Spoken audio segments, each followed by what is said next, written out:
سلام، وقتتون بخیر. دکتر عبداللهی هستم، متخصص جراحی. به کانال من خوش اومدید.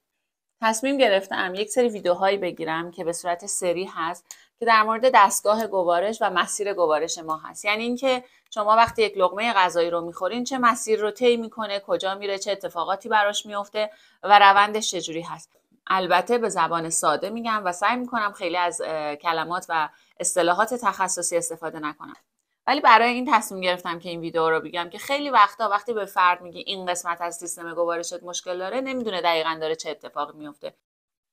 خب خیلی صحبت نکنم، بریم سر اصل مطلب. گوارش ما اصلا از کجا شروع میشه؟ گوارش ما از دهان شروع میشه. یعنی اینکه ما مسیر گوارشمون از دهان و دندانها شروع میشه، بعد میره به سمت حلق، بعد مری، بعد معده، بعد 12 یا دئودنوم، روده کوچیک، روده بزرگ و بعدش هم رکتوم و آنال و بعدش هم دفع غذا. این مسیری هست که ما وقتی یک لقمه غذایی رو میخوریم طی میکنه. حالا یکی یکی در موردش توضیح میدم. امروز در مورد دهان و مری براتون توضیح میدم. اول یه توضیح در موردش میدم و بعد میگم که وقتی غذا رو میخوریم چه اتفاقی میفته.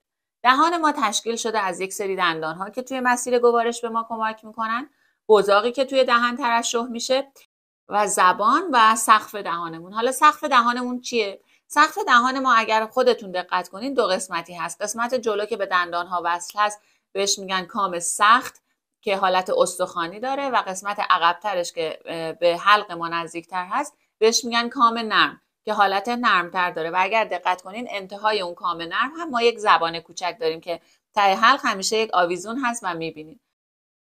این از دهان. میریم به سمت حلق. بعد از دهان میرسیم به حلق و بعدش میرسیم به مری. مری دقیقاً از قسمت حلق شروع میشه و بین حلق و معده هست. یعنی غذا رو از دهان هدایت میکنه به سمت معده. مری 3 تا قسمت داره. یه قسمت گردنی داره، یه قسمت هست که توی قفس سینه هست و یه قسمت هم هست که توی شکم هست. و طول اینها و کلاً طول مری بر اساس قد افراد متفاوت هست. ولی به صورت میانگین مری گردنی، اون مری که توی قسمت گردن هست تقریبا 5 سانت هست، مری قفسه سینه یا توراسیک 20 سانت هست و مری که داخل شکم هست که وصل میشه به معده تقریبا 2 سانت هست. قسمت ابتدایی مری تقریبا 2 سانت ابتدایی، 2 تا 6 سانت ابتدایی از عضلاتی تشکیل شده که به صورت ارادی هستن. یعنی ما قسمت دهان و ابتدای مری رو ارادی داریم که قورت میدیم، ولی بقیه مسیر که به سمت معده میره و بقیه مسیر کاملا خودکار و به صورت غیر ارادی هست. حرکات عضلات مری به شکل کرمی شکل هست، به صورت کرمی شکل به سمت جلو هست. بهش اصطلاحاً میگن پریستالتیسم. حالا ما میخوایم مسیر یه لقمه ای رو وقتی میخوریم تا معده رو بگیم. اول که شما یه لقمه رو میخورین وظیفه دهان چیه؟ وظیفه دهان و دندان ها اینه که این باعث میشن که این غذا و اون لقمه خرد بشه، شکسته بشه و به قطعات کوچیک‌تر در بیاد. همزمان بزاق هم ترشح میشه که بزاق باعث میشه هم مواد لغزنده میشن، همچنین وقتی دندان شروع میکنه به اینکه اینا خورد میشن بزاق بیشتر میتونه با این غذا، با این شکسته های کوچیک مخلوط بشه، حالت لغزنده پیدا میکنه و در اینجا زبان و کام نرم به کمک ما میاد. اتفاقی که میفته زبان غذا رو هل میده به سمت حلق و هل میده به سمت عقب و اتفاقی که بعدش میفته اینه که اون کام نرم که گفتم ته دهان هست میاد مسیر بین بینی و حلق رو میبنده و زبان کوچک هم میاد اون مسیر رو میبنده. وقتی مسیر رو میبنده باعث میشه غذا فقط مسیر به سمت مری رو میتونه طی کنه. حالا اینجا چه اتفاقی میفته؟ اگه یه فردی مشکل داشته باشه، این کام نرمش فلج باشه، باعث میشه که غذا به جای اینکه از دهان وارد مسیر مری بشه میاد به سمت بینی. این تو چه افرادی اتفاق میفته؟ تو افرادی که سکته مغزی کردن و کام نرمشون فلجه. وقتی یه آبی، یه نوشیدنی یا حتی غذا میخورن، به جای اینکه بره مری یه قسمتی از اون برمیگرده تو بینی و خیلی وقتا دیدین از بینیشون خارج میشه. حالا کام نرم اومد بالا، زبان کوچک هم اومد بالا و مسیر بینی رو بست. غذا وارد حلق شد.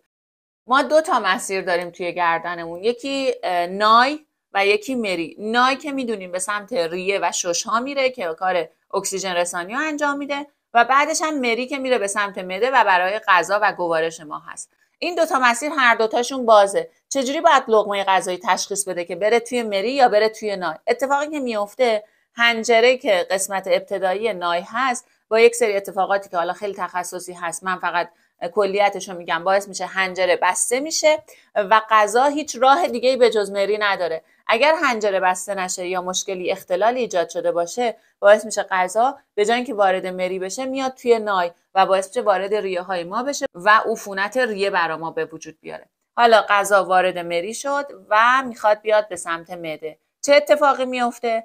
یکی این که عضلات میاد به کمکش. گفتم عضلات حالت کرمی شکل دارن. عضلات باعث میشن غذا رو به سمت پایین هدایت کنن. یه سری چیزای دیگه هم وجود داره مثل اختلاف فشار و حالا فشار منفی شکم و همه این حرفا که چون خیلی تخصصی میشه و خارج از حوصله هست اینجا توضیح نمیدم، ولی بدونین که به خاطر یک سری اتفاقاتی که میفته باعث میشه که غذا از سمت بالای مری به سمت معده بره. بیشتر مکانیسم بل حالت مکانیکی داره، اینکه زبان حالت پیستونی رفتار میکنه و غذا رو هل میده به عقب، اینکه حرکات کرمی شکل باعث میشن که غذا برن پایین، اینکه اختلاف فشارهایی که باعث میشه غذا به سمت پایین و به سمت معده بره یه حالت مکانیکی داره. حالا غذا اومد انتهای مری، چه اتفاقی میفته؟ گفتیم مری بعدش معده. اتفاقی که میفته اینه که محلی که مری به معده میچسبه یک دریچه وجود داره یا یک اسفنکتر وجود داره. این دریچه تقریبا همیشه بسته است. وقتی که غذا، اینو فرض کنین لقمه غذایی از مسیر مری اومده تا دم معده، الان چه اتفاقی میفته؟ این دریچه یا این اسفنکتر باز میشه، غذا به سمت داخل معده میره و این دریچه بسته میشه. حالا ما این غذا رو حساب کنیم، این دریچه بسته میشه. این اتفاق یعنی از دهانمون، از ابتدای حلقمون تا معده توی افراد سالم حدوداً 9 ثانیه طول میکشه، نه بیشتر. ما میدونیم که معدمون اسید داره ولی مری هیچ اسیدی نداره، یعنی مری هیچ نقشی توی هضم غذا نداره، فقط غذا رو میفرسته پایین. اتفاقی که میفته وقتی که غذا میخواد وارد معده بشه، این دریچه باز میشه، مقدار کمی از اسید معده پس میزنه تو مری. ولی این اتفاق تو همه افراد اتفاق میفته، تو افراد سالم اتفاق میفته. اسید معده که پس میزنه تو مری خودش شسته میشه و برمیگرده. معمولا در حالت ایستاده هم بیشتر اتفاق میفته و این دریچه باز شدن و خروج هوا یا حالا اسید معده از اون محل رو بهش میگن آرق زدن. اگه دقت کنین برای بچه‌ها خیلی این کار رو انجام میدن که هوای داخل معدهش نباشه و به دنبال باز شدن دریچه هوای اضافی معده خارج بشه.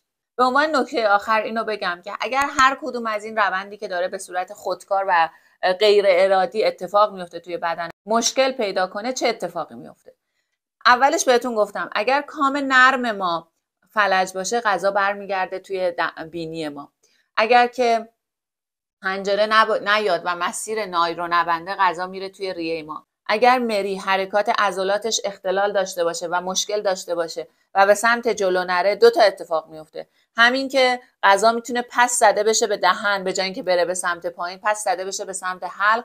همین که میتونه غذا همینجا گیر کنه و نره پایین‌تر. خیلی وقتا افرادی هستن که یک سری تنگی هایی تو مسیر مریشون ایجاد میشه، میتونه به دنبال تومور باشه، یه دریچه غیر عادی براش ایجاد بشه، یا هر کدوم از این اتفاقات باعث میشه غذا راحت از مری به سمت پایین نمیره و فرد حتما باید به دنبال هر لقمه غذایی که میخوره یه کم آب بخوره برای اینکه یه کمکی بکنه برای اینکه غذا رد بشه.